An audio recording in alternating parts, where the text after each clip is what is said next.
What's going on, everybody? It's your boy Rail back with another review, man. Yo, oh shit, I'm out here looking crazy. Yo, it is Teller Tuesday. That's right. Sorry, I'm a little bit late, a little bit tardy, but today was a hectic day for me, so you know. But it don't matter. We're here now. All right. It is season 1, episode 13, aka the finale. Season 1 finale of Sons of Anarchy. And I gotta say, it was a goodie. It was a goodie. Oftentimes, the episode prior to the finale has been, well, as of recent, has been the better episode. Like, it's got all the action, all the drama, all the what the fuck. And then, like, the finale is usually the wrap up and you see what happened and a little bit of a cliffhanger. But it never really tops that last holy shit moment from the episode prior to it. And this is not the case with this one. The finale was equally as good, arguably better than the last episode, the death of Donna. Right? So, first, before I get into anything else, salute to the Discord gang. Salute to those listening on Apple and Spotify podcasts. And of course, you, the viewer. You know how it goes. Right? So, what do we want to get into first? It was jam-packed. I got to give it a grade. That's what we'll get into first. I'm going to give it a 10 out of 10. It was a perfect season finale. It touched on everything I wanted. It gave me holy shit moments. And it left perfectly. The way it ended was beautiful. You're like, it's on now. Okay? The game has begun. So, masterful work for the first finale of Sons of Anarchy. Now, also, it was a lot of emotion this episode, like for the characters. So it got a little dicey when I was choosing who won this episode, like who was the winner. But I got to give the MVP, the winner of this episode, to Jax. He did that, and I will support that a little bit later. But we got some things to talk about first. How about we take care of the ladies of this episode? Let's go ahead and get them right out the way, them and their nasty behavior. And first up for the nastiness is Gemma. Okay? Now, don't get me wrong. She was tilting a fine line between being a writer, being a support system, and then being a toxic enabler. The toxic enabler. Like the toxic avenger, but the toxic enabler. That's like Gemma. Right? Here she goes. Clay is still fucked up about what he did to Donna. He put a hit out on Donna. So he's sitting there contemplating with his thoughts and his emotions. Right? And Gemma knew something was wrong that last episode, that night she saw him. So she decided, like, okay, I'm going to make my move. He hasn't talked to me. It's time that I press the issue. Because that's what Gemma does. Presses the issue, asks the question, hey, was what happened to Donna on us? Now, I have to appreciate that sentence that came out of her mouth. She spoke as if she was part of it, like she had something to do with it. So I cannot question her in taking accountability for shit. She rides and dies with Clay in the club. She said, is this on us? That's a heavy word to use when you're talking about accidentally murdering one of your club members' wives. That's a heavy word. That means you're taking on everything that comes with that. Just that one word, us. And I thought it was interesting, actually, that Gemma would even say that. Because Gemma's character does not lend to being the person who is like, I'll take the blame. Sure, she has a so attitude. Like when she's wrong, she has a I don't give a fuck, do as I say or get ran over. Typically, those people, you don't really see them trying to share in some shit that they actually didn't have nothing to do with. Which makes her character that much more complicated. Which I appreciate. Because when you think you got a bead on somebody, that's when shit gets boring. So when and I'm probably digging a lot into the word us. I know you're like, wow, real, like you're really piecing this word apart. Words mean things. And, you know, I don't know what else to tell you. Words mean things. So that was a powerful word for her to use in that situation. That's all I'm saying. But yes, you're correct. I'm gonna move on for it. And what I didn't like though, because I can only fuck with Gemma for so long. So I appreciated she was a writer. I appreciated she was ready to go with her man. Only issue I had is that after allowing him a safe space, say, you know what, baby, feel your feels. When Clay was like, Clay blurted out like, "Did you think I wanted this to happen?" And then started to cry. Like it's the first time you've seen emotion. Now you've seen empathy from him when it came to Lionel Jr. You saw empathy, but we never saw. We always, he was so cold. That was the first piece of warmth that Lionel Jr. bullshit, allowing him to live and now hang around the club. Beyond me. But now that that tear and that crying and that pain he feels, that's fucking brand new. That's something you wouldn't see coming from a man like Clay. So this hurt. And then it was nice to see Gemma go, "Hey, you know what? Feel your feels, baby. You're safe here. Do it. But when you leave out this door, you got to be the man to lead this shit. You got to be the man they need. You know what I'm saying? And get out there and do it." Now, if it was under any other circumstance, other than something that he fucked up, like he murdered, like life loss due to him, an innocent life, I would be behind that entire thing.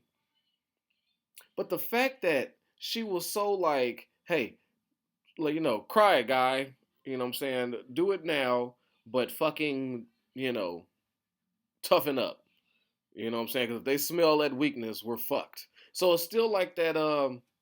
It almost she kills the moment of like thinking Gemma cares about somebody, like she doesn't have her own self interest in there. When no, she truly does. She doesn't want him to toughen up so he could just be the best him he could be and be the best leader he can be. She wants him to toughen up so that he doesn't break under pressure from her son and then spill the beans and then fuck the whole club up, which is what she didn't want in the first place. So, yeah, that was Gemma. That was Gemma. But Gemma was also correct this episode when she kept warning Clay about the when Jax broke in and said, "Tell Clay to meet me in the chapel. I need to talk to him." Right? She's like, "Oh shit. Oh shit. I gotta talk to Clay now. Get him prepared. Like, look, I don't like the way he talking. He moving funky. I smell his father on him. And Clay finally snapped. He was like, because she has been using this a lot. So he finally snapped because she found the John Teller's memoirs or whatever, and she sees what he's been reading. So she passed the info to Clay. Look, it's poison. The poison is here now. She's not wrong in her paranoia. She's 100% correct. But she's been crying wolf so long, and she's picking this time to strike where Clay is not listening to her. Now he's switched it on her like, "Yo, that's your bullshit. That's your fear. And you're leaking it all over him, and you're causing it." And he is correct. Sometimes, it's not very often, but two things can be true. Jim was 100% right. Jax is thinking different, acting different, moving different, leaning more so toward his father's way, and she doesn't want that. And she's paranoid that it will fuck everything she has built or supported or helped build, which she is correct. Clay is also correct in the fact that she is scared, that she is projecting, which she is, and one would say that her doing this, acting like this, is only pushing Jax closer to the thing she didn't want him to. So they're both right in that instance. But yes. Now, Wendy. Oh God. I don't know. Wendy wasn't really toxic. I'm not putting her in a toxic category. Hers is just sad. Like her attempt to hold her baby and talk to Jax, and she chose the most. Actually, that is toxic. I'll take that back. As I'm thinking about it now, that's some toxic ass shit. You want to hold the we should try again. Let's make this family again. You want to bust that move while this man is holding his baby. He's at his most open. You know what I'm saying? That's ladies. That's like fucking your man, right? And you know he about to come. So you hitting the moves that he like, and then you say, "You gonna buy me that purse?" And he like, "What? You gonna buy me that purse? You gonna give me that purse?" Like, yeah, fuck it, I'll buy the purse. Just fucking do it. But that's unfair. Of course, I'm gonna agree to any terms when you have me in such a vulnerable position. It's not right. It's smart, smart, yes, but it's not. It's morally wrong. Okay, so don't do that. If you've never tried that, don't be like, "Ooh, Rail's got an idea there. Let me go wait till this motherfucker's off work." It was some shoes I wanted to see. Got something for his ass. Negative, ladies. Don't do that. It's gonna end badly. It's gonna end like Wendy. So let that be a lesson. So she asked my man at his most vulnerable state, where his heart is so open, holding his son, and still his man's wife is dead. Like he's very, very vulnerable. There's no other word. And she picks this moment in time to go, you know, we should try again. And he tries to politely tell her, like, look, we wrote this ride. It didn't really work out. So let's just not. He did it very adult like. He didn't even beat around the bush, and he wasn't rude, but some people just need pain. They gotta feel the suffering, like as if that wasn't enough. And she's just like, but no, like this time is different. Our son is here now. I'm a mother. That changes the whole dynamic, and that's toxic thinking. That's toxic thinking 101. This having a child will change you for the better, change a relationship for the better, and save a relationship. That's a classic like move that has been tried and tested billions of times, and I have yet to hear of one time of it being successful. So yes, and it just looked pathetic on Wendy, and it seemed very uncomfortable for Jax because what was he supposed to do in that moment? So he just kind of said, oh, "Okay, sure," because I already told you no, but you're pressing it, and I don't want to argue. So yeah, okay, great, sure. And she just felt so satisfied, like I got a yes, so that means we're together. This is perfect, family time. And I was just like, oh shit, that's bad. And then while we're talking about Jackson's women, let's go ahead and round this whole thing off with Tara. Oh yeah, Tara. She wanted to make Wendy jealous, kiss all on him, and then when he's like, "Yo, you're doing a lot," she slaps the shit out of him and disappears, and they don't speak until this moment.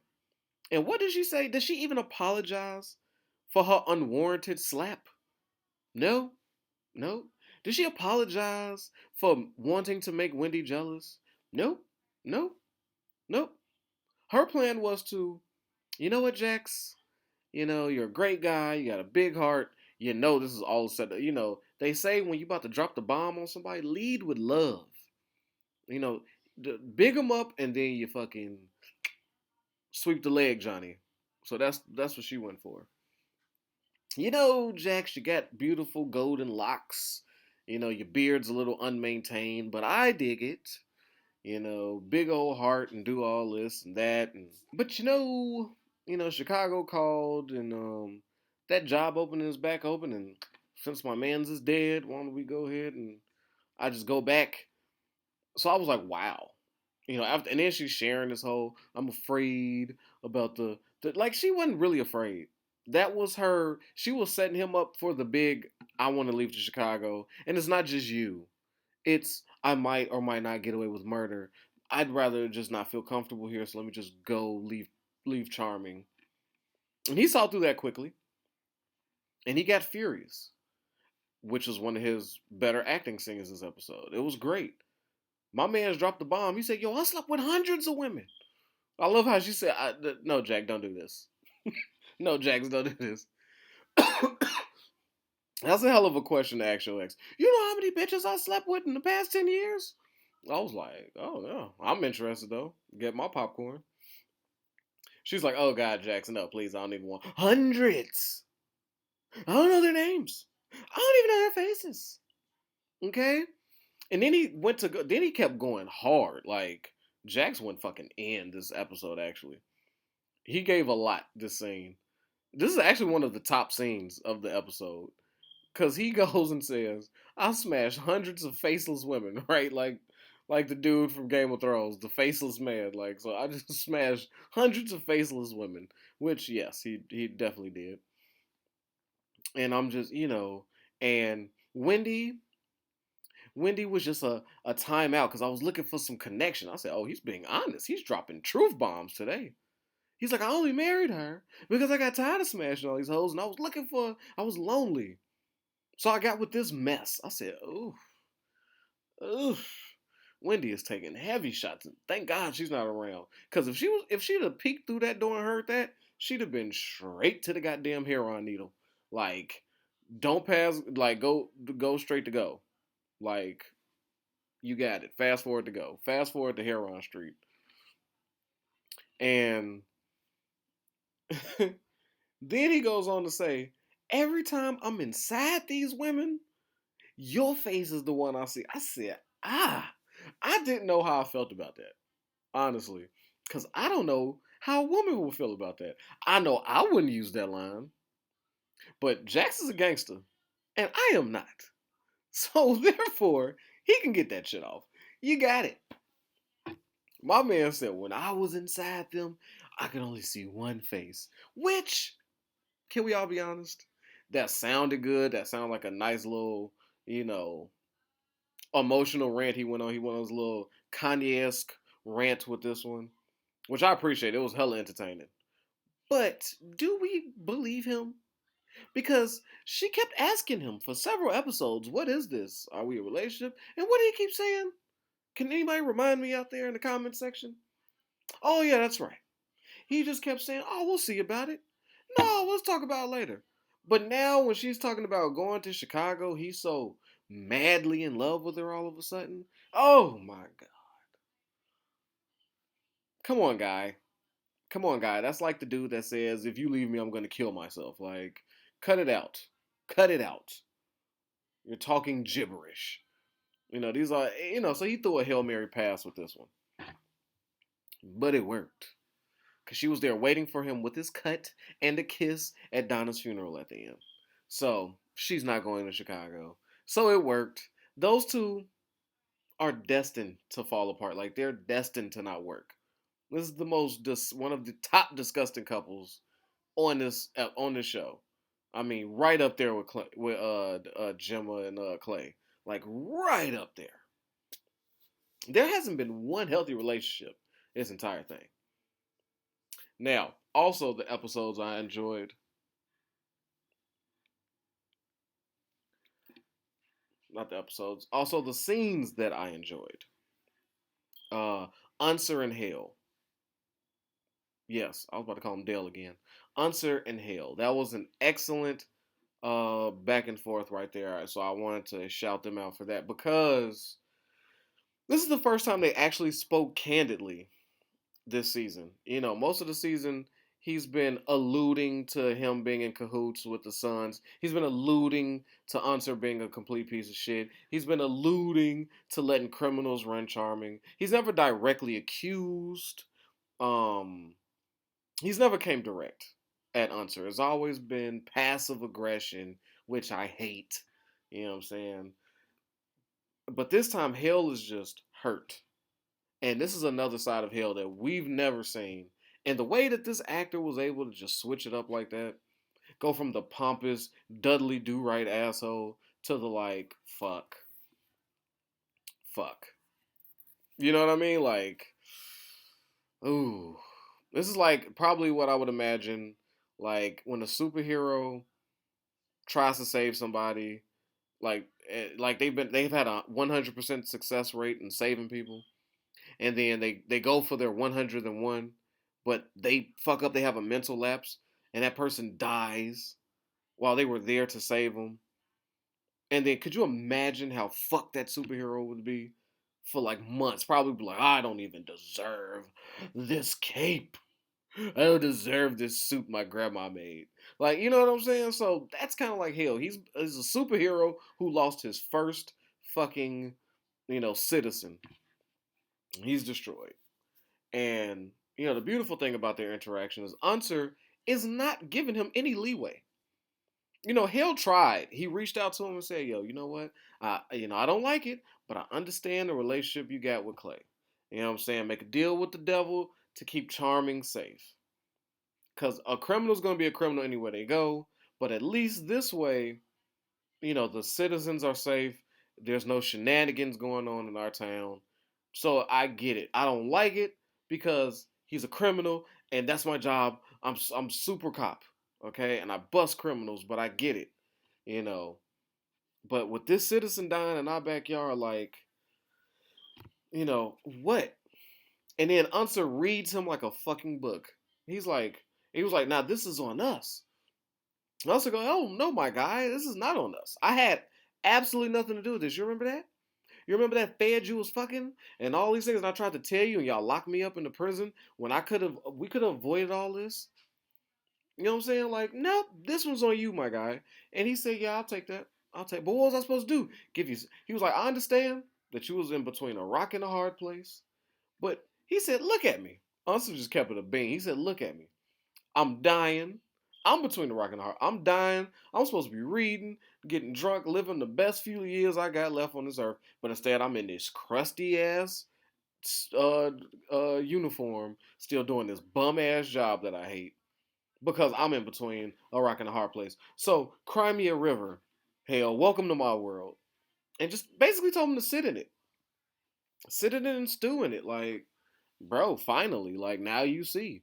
Hate to be a dick. He even tried to tell him, like, yo, without a witness, this case is dead. But I tell you what, how about you just let the criminals work it out? Food for thought. And I would have never imagined Hale to accept that. When he walked out, I thought that was a final, like, little, well, I tried moment. But no, Hale went ahead and he took that word. He opened up to Jax, which Jax killed this scene again. Jax killed this scene. When Hale came up to Jax and told him, like, look, bro, I don't like you. You don't like me. We've been at odds. But when a mother is killed, two kids are motherless, and he just was sitting there and let it pause, and Jax is like, what the fuck? And it's like, like motherless kids, like this mom died, and you see the tears welling up in Jack's eyes. I said, ooh, that boy Charlie is acting.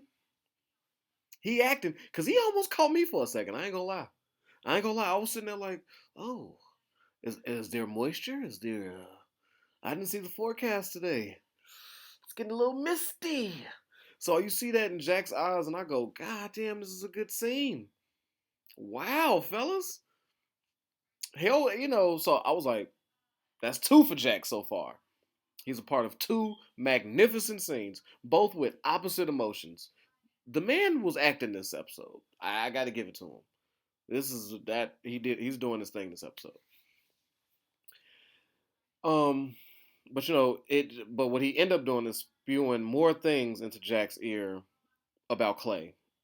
Everybody's telling him that Clay did it. Salute to Piney. Yeah, sure. Piney dropped about 47 N bombs, but it was out of a raw, angry place. So I'm not mad at Piney. No, he legit thought that Leroy and the Niners murdered his daughter-in-law. And I mean, let's be real, people. Anybody that killed some of your people or you assume killed your people, you're not gonna talk about them politically correct. You're not gonna be like, you're gonna try to call them and hate them and say the worst things you can about them, their mama, the kids. Like you're gonna feel a hate you've never felt. So did I feel a way about Piney? I did not. I understood his hate. It was justified. It was misdirected, but he didn't know that. But I tell you one thing about Piney, he a whole gangster out here. Sick and tired, sitting at the table. Clay like, oh, we'll work it out. We'll do. He's like, man, fuck you. It didn't happen to your family. And then Clay tried to pull the we are a family card. He said, fuck that. No, this is my family, like legit. Legit my family. And Piney called Clay out on his shit. If this happened to your family, there'd be 6 chapters headed down to Oakland right the fuck now. Yes, and he is correct because he had about 6 chapters in his backyard when he almost got his ass smoked in that bar by the Mayans. So yeah, Piney read that motherfucker on that too, and at that moment he was like, "Okay, fuck you, Clay." That was when he left that table because he's been undermining Piney quite some time, mainly because he's been trying to set up his son to get murdered. But prior to that, he's been kind of playing him to the left, but he was extra playing Piney, you know. And he ain't nobody to play with. When that man came to the Niners den by himself with half sack following him, let me tell you, I got this scene. It was small. Half sack didn't have much going on this episode, but the things he did do were hilarious. When Piney comes in, has that little banter. When he comes to the Niners clubhouse, he has a little banter with the bartender, you know, and half sack looks at her. He goes, "What's up, sister?" I said, "Oh, that is so cringy, half sack." I couldn't help but smile. It was so great. And then she was like, "Nothing, cracker." I said, "Oh Lord." And that's not even. Do white people even care about cracker? Like that's not. It don't even. It sounds corny. It doesn't have a ring to it.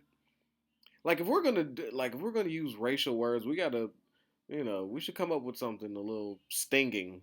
Cracker, like I don't even, man, holds no weight. It holds no weight. I don't, but I get it.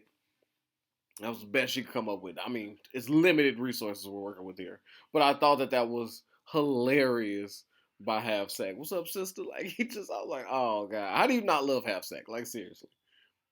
And she was playing mad, but like if if they didn't have the Sons of Anarchy cuts on, if she wasn't suspicious, if it was any other circumstance, Half Sack would have been getting some ass last night with that line. Like I am not. Come on, come on. That's gonna make any chick smile, So I thought that was hilarious. And then when he elbowed Piney to get the gun out of his hand, but then end up getting punched up by Piney for doing that shit. I thought it just looked so goofy. But I like that. So salute to Half Sack on his two little moves this episode. It both of them made me laugh. So you gotta appreciate the little characters. And Jack's pulling up.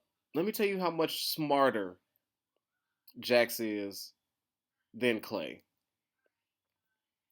So Jax and Chibs pull up to come get Piney because he's supposed to be doing a crash out mission over Donna. Understandably, because Piney's a gangster.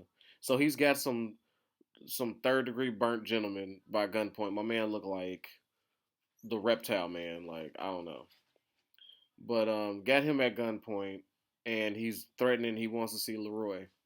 So in walks Leroy, Jax, and Chip. Now, again, why Jax is so much smarter than Clay? Well, because when he spoke to Leroy, it made sense to him rather quickly. Leroy made nothing but points. Leroy, you gotta salute Leroy. He let Piney get a lot of N words out before he finally threatened him. Like, yo, now should we get into another scene that Jax won? Another part when he told Piney, "Shut the fuck up, or I'll kill you myself." Well, first he's like, "Shut the fuck up, shut the fuck up. I'm trying to do something." And then here go Piney, still pining, actually, which is funny. And he's still going off. He's like, "Piney, if you don't shut the fuck up, I will fucking kill you myself." And then the camera pans over to Chib and them, and they're like, "Ooh." And then you see Piney's face, he goes, "Ah." Like, Jax wasn't having it this episode. Like, he was on one. And Leroy presented an argument that you cannot argue against.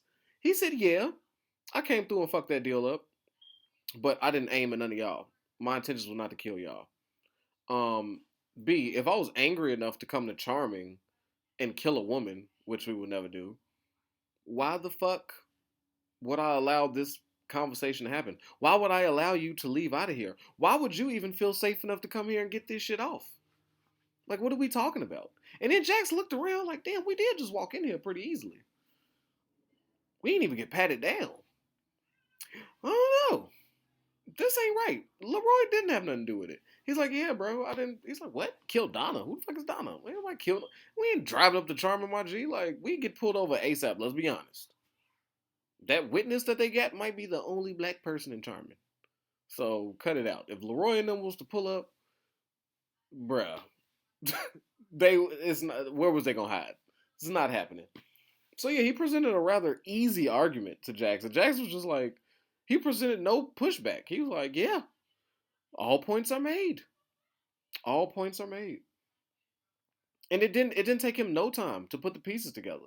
You got this conversation with Leroy, you got the Hale conversation, you know, all roads point to Clay. Now this, before I wrap it up, because this was the meat of everything, like these last 20 minutes of this episode, which were great. Because at that table, when Jax asked to speak to Clay by himself, he came to Clay and said, yo, my man, you know, please, he's begging him, like, as my president, yo, son to father, like, you're my dad. Like, he's accepting this dude as his father right now. Like, he's telling him, like, yo, if you tried to kill Opie and fucked up and killed Donna instead, let me know. Just let me know. I'm going to accept it either way it goes. Now, I have a question to you listening right now. You believe him? Did you believe Jax? Do you believe if Clay would have told him the truth, Jax would have just had to deal with it how he would have dealt with it, but like no murderous retaliation or nothing like that? Or I don't know how. Or what do you think he would? How do you think he would have reacted? Me personally, I think Jax would have took it on the chin.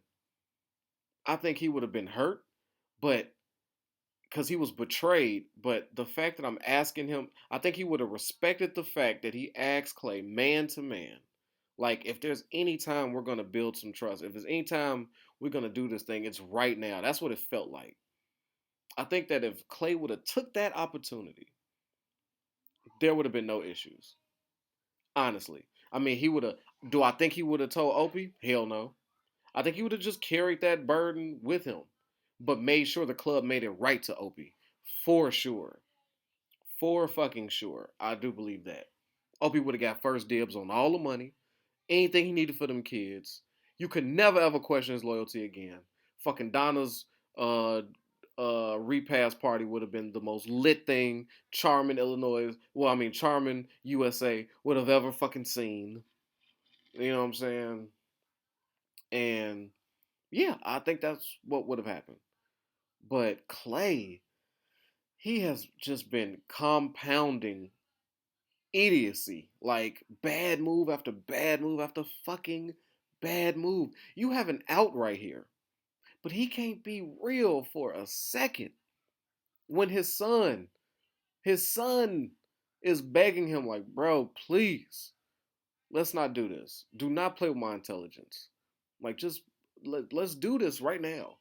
And he chooses to go, I don't know what they've been feeding you, son, but that is blah blah blah blah blah blah. That's all Jack said. He was like, okay, I knew it. I wasn't gonna get no fucking truth out of here. Fuck you. So he had his fuck you piney moment with Clay. And that right there, that scene, and then when he storms out and then he sees Juice, because he slams that door, so he knows that Clay is lying. Then he looks at Juice looking all fucking sad. Juice goes, "Oh yeah, man, the girl's 17, man. I don't know. That's the witness. She's 17, you know." Because I don't have to break down the whole mission of trying to get the witness, right? That's pretty self-explanatory. I do appreciate the happy scene though. We'll get to that. But then Jax looks at that and finds a reason.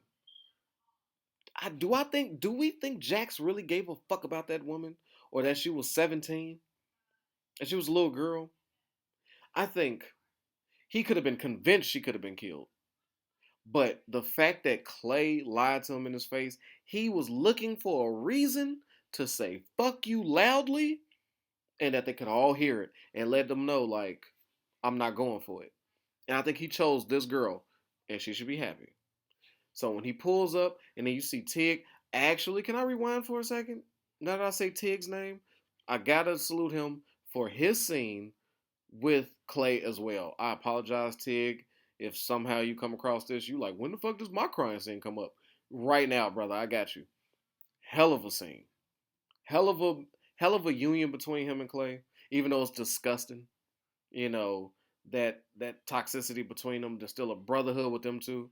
But when he talks about like how he couldn't kill Opie, and he start crying about how it was Donna, and I saw the back of his head. If I saw him, I wouldn't have been able to do it. I don't know. He felt bad because he wants to make Clay like he's a for real soldier for Clay. Like he is 100 for Clay. So he cannot even live with himself without getting this off his chest. And I do appreciate the way Clay said, you know what? I depend on you so much to do dirty shit that I forget how heavy it is sometimes. And that's true, man. You check on your strong friend. That was a message there. But them two, Tig in particular, killed that scene. Let's fast forward back. Fast forward to where we were just at now. So when he gets there, and Tig is fighting with trying to kill this teenage girl to save Bobby. The I love the Happy when he comes in and goes, I can go ahead and do this for you. I got no problem, bro. I could. It's another smiley face in my book. You go. He didn't get much, but that and the part where he was like, "Yo, what the fuck is going on in here? This is not part of the plan." When you screaming that, yo, Happy's a killer. Happy's a fucking. He's a dog. And you like, so when you're a viewer and you watching Happy in season one, you're like, why the fuck are we getting more Happy? Where's Happy? We need more of this dude, you know? But Jack's pulling that gun on Tig, saying, I'm gonna kill you. You don't put that gun down, I'm gonna shoot you in your fucking head.